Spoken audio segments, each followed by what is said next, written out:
If you're experiencing keyboard issues like lagging keys, unresponsive keys, or autocorrect problems after updating your iPhone to iOS 18.2.1, don't worry. In this video, I'll walk you through 6 simple steps to get your keyboard working smoothly again. Let's start with the basics.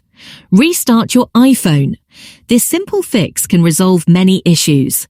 Slide to turn off the device, wait a few seconds, and then press the power button to turn it back on. Check if the keyboard issue is resolved. If the problem persists, try resetting your keyboard dictionary. Head to Settings, General, Transfer, or Reset iPhone. Reset Keyboard Dictionary. Enter your passcode to confirm. This will not delete any of your personal data, but it will remove any custom words you've added. Another solution is to remove and re-add your keyboard.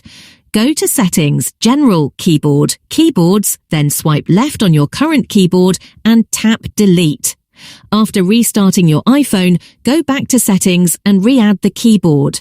If you're still facing issues, the next step is to reset all settings. This option will restore settings to their factory defaults without erasing your personal data.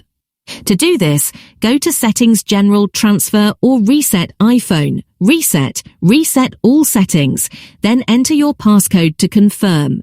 Sometimes a new update can fix bugs, so don't forget to check for any new software updates. Go to Settings, General, Software Update. If an update is available, tap Download and Install. Finally, if none of these steps solve the problem, contact Apple support. They can provide additional troubleshooting steps or check for hardware-related issues. I hope this video helps. If you found it useful, please give it a thumbs up and hit subscribe for more helpful iPhone tips.